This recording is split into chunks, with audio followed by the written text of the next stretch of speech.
더 센 강력한 효과를 바짝 보기 위해서 정맥 주사로 맞는 건데, 한편으로는 비타민은 몸에 체내에 계속 저장되는 게 아니고 이렇게 계속 소모하는 건데, 이거를 약간 주사로 맞으면은 장기적인 효과를 우리가 기대할 수 있을까? 저는 약간 그게 조금 의문이 들긴 했었어요.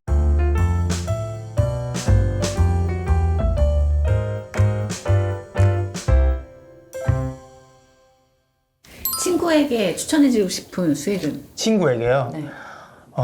기자인 친구에게. 기자인 친구에게. 나중에 문제가 생기면 겁나 이렇게 물고 늘어질 친구에게.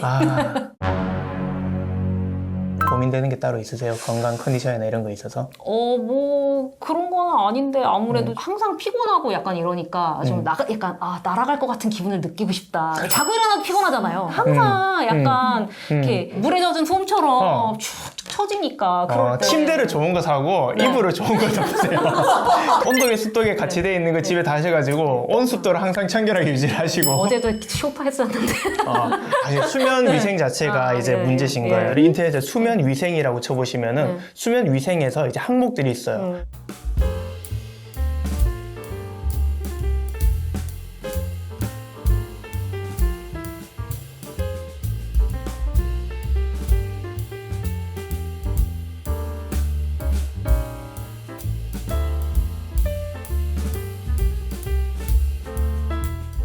병원에 가서 수면제 먹기 전에 이거 먼저 체크해보자 하면 다들 체크된 게 있어요. 자고 있는지. 그러니까 그런 자기 전에 습관들이 상당히 사람들마다 다르고 그걸로 인해서 잘못 잔 게 많기 때문에 그래서 소파에서 주무시지 마시고 좋은 침대에서 주무세요.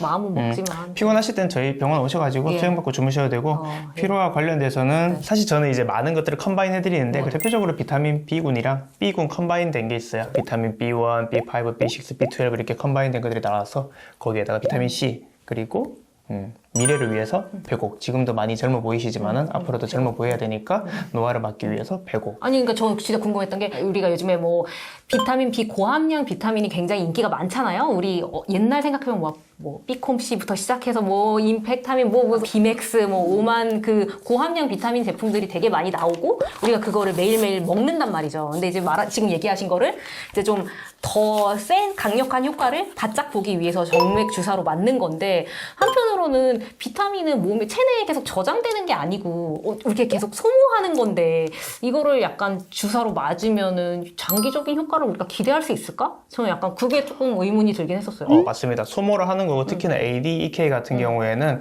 이게 지용성이기 때문에 어느 정도 먹으면은 여기서 계속 축적이 되고 나머지들은 잘 빠져나가요. 잘 빠져나가서 ADEK 같은 경우는 과량을 투여하는 거는 좀 금하자 말씀을 드리고, 다른 것들도 너무 많이 들어가면은 그에 따른 부작용이 있고요.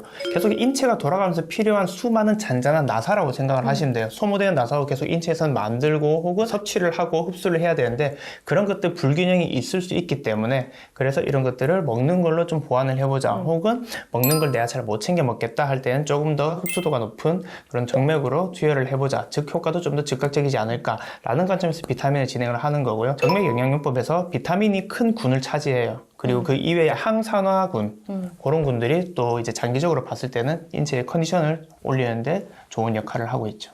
그럼 저희가 보통 병원에서 맞는 그런 영양 주사라는 거는 비타민 B군과 항산화 영양소가 있는 두 가지 크게 카테고리 두 개라고 생각하면 되나요? 네. 여성분들의 경우에는 이제 갱년기 증상 관련해가지고 태반에서 추출한 그 성분들을 투여를 하는 것도 있는데, 갱년기 어떤 증상을 좋게 하나요? 갱년기 증상이 갑자기 관심이 마지막에 자기 지난번에 대해서 갱년기 증상이 실제 사람마다 워낙 편차가 크게 나타나는데요. 이제 보통 플러싱이 제일 많아요. 열이 오르면서 진짜 실제로 얼굴이 빨개지고 땀나고 너무 덥다 너무 더워서 진짜 힘들 정도.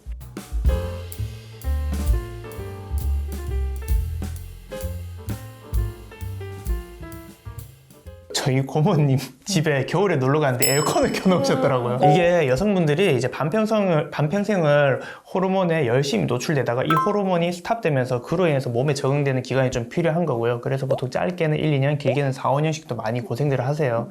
그래서 그 갱년기 증상을 사실 겪으시면은 제일 좋은 거는 증상이 너무 힘들다 그러면은 적극적인 호르몬요법이 필요하고, 적극적인 호르몬요법 다음에는 저는 그런 이제 태반주사 이런 것들이 좀 보조적인 도움을 줄 수 있다라고 말씀을 드려요. 어느 정도 효과가 있나가 되게 궁금하실 텐데 바로 좀 효과를 보는 우리 뭐 비타민군이나 아니면은 좀 독특하게 이제 그 신체에서 스테로이드와 유사하게 생겼다는 감초 주사 이런 것들은 좀 즉각적으로 필요해보 효과를 느낄 수 있어요. 일부 학회의 이제 의견이지만 저는 이 의견을 되게 좋아해요. 우리 몸은 컨디션이 안 좋을 때 가벼운 만성적인 염증 상태에 있다고 생각을 하시면 돼요. 그런 물질들이 결국에 몸 전체에 이제 퍼져 있는 거고 충분한 체액을 보충해 주는 것만으로도 몸에서는 이런 것들이 이제 어느 정도 워시아웃이 되는 거죠. 그래서 컨디션 많이 안 좋을 때 진짜 정맥 수액만 맞아도 우리 아무것도 들어있지 않은 수액 있죠, 수액. 셀라인. 생리식염수 그런 말 쓰면 안 돼요. 생리식염수. Sorry. 네. 생리식염수만 그렇게 맞아도 감기 초반에 그러니까 우리 말하자면 컨디션이 너무 안 좋거나 아니면은 전날 너무 과음을 했는데 물을 먹어도 채워지지 않는 느낌. 왜 그래서 2% 물 말고 2% 마시잖아요, 음료수. 네. 그런 것처럼 그럴 때 약간 이런 그걸 채워주면은 그런 효과가 있는 것 같아요, 약간. 그리고 사실은 우리가 컨디션이 안 좋을 때 대부분 이제 가벼운 뭐 바이러스에 의한 감염 이게 이제 감기인데요. 감기가 걸리고 난 다음에 왜 열이 나냐면 우리 인체에서는 좀 방어를 하기 위해서 체온을 살짝 올려요. 그걸로 균들이 잘 죽진 않지만 그래도 어느 정도 우리가 방어가 되는 거고 그래서 체온이 올라가기 때문에 그만큼 또 수분의 손실이 더 많아져요. 그거를 채워주는 것만으로도 몸의 컨디션은 좋아지는 거죠. 저는 개인적으로 여름에 좀 힘들 때 좀 피곤하다 싶으면 장염에 가끔씩 잘 걸리는데 그러면 이제 먹어도 이렇게 화장실을 계속 가다 보니까 이제 너무 뭐랄까 탈수 증상도 너무 심하고 근데 먹으면 계속 화장실을 가니까 이제 더 이상 갈 수 없는 상태가 되었을 때가 있잖아요. 너무 힘들 때 그럴 때는 이제 한 번씩 이렇게 비타민 주사 같은 거 가서 맞으면은 네 그러면은 정말 기어 들어가서 네 걸어서 나옵니다. 네. 그때 도움 많이 되죠. 네 식사하는데 쫙쫙 나올 때, 네 그럴 때, 네 쫙쫙 나올 때 이렇게 하잖아요. 표현이요. 그때가 제일 정말 너무 정말 너무 좋다 느꼈던 것 같아요 개인적으로. 이렇게 쉽게 사용한 수액 주사를 맞다 사망하는 사건이 발생했어요. 유명인의 죽음이라 더 충격이 컸는데 어떤가요? 네, 좀 몇 달 지난 것 같은데 그 개그맨 서세원 씨가 캄보디아에서 수액을 맞고 갑자기 사망해서 이게 왜 그러느냐 이게 개인정보 때문에 그분이 왜 뭐 때문에 사망했는지 정확하게 이제 원인을 밝히려는 좀 이렇게 쉽지는 않을 텐데 이렇게 해외에 있는 타지에 있는 병원이었고 그래서 병원의 문제였는지 혹은 그분이 평소에 뭐 전신 컨디션이 어땠는지 어떤 지병이 있었고 그 당시에 또 정말 수액만 맞았는데 정말 수액이라고 하면은 우리가 혈액이랑 같은 이제 뭐 농도의 뭐 그냥 전해질이나 그냥 기본적인 뭐 그런 것만 들어있는 영양 뭐 성분이 조금 들어있는 그런 수액을 맞은 건지 혹은 뭐 어떤 약물이나 뭐 맞는 과정에서 문제가 일어난 건지 뭐 알 수가 없으니까 만약에 뭐 그 맞는 과정에서 뭐 감염이 일어났다거나 뭐 폐혈증이 생겼다거나 다른 거라면 이렇게 갑자기 사망하지는 않았을 텐데 그래서 다양한 얘기들이 나왔었는데 이게 다 추정하는 거기 때문에 사실은 근데 뭐 일반적인 건강한 사람이 수액을 맞았을 때는 그렇게 갑작스럽게 사망하거나 뭐 그러지는 않는 걸로 알아요. 그렇죠? 네.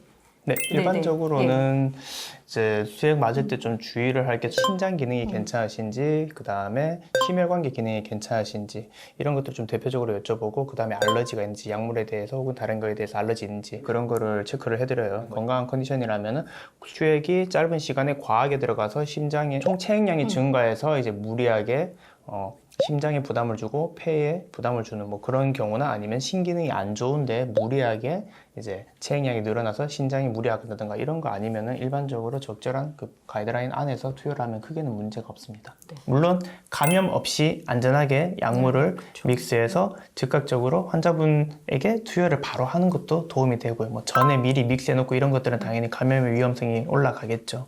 아마 수액, 뭐 감염에서 굉장히 문제가 됐던 게 예전에 그 다나위원 사태가 벌써 꽤 오래전 2012년도였나요?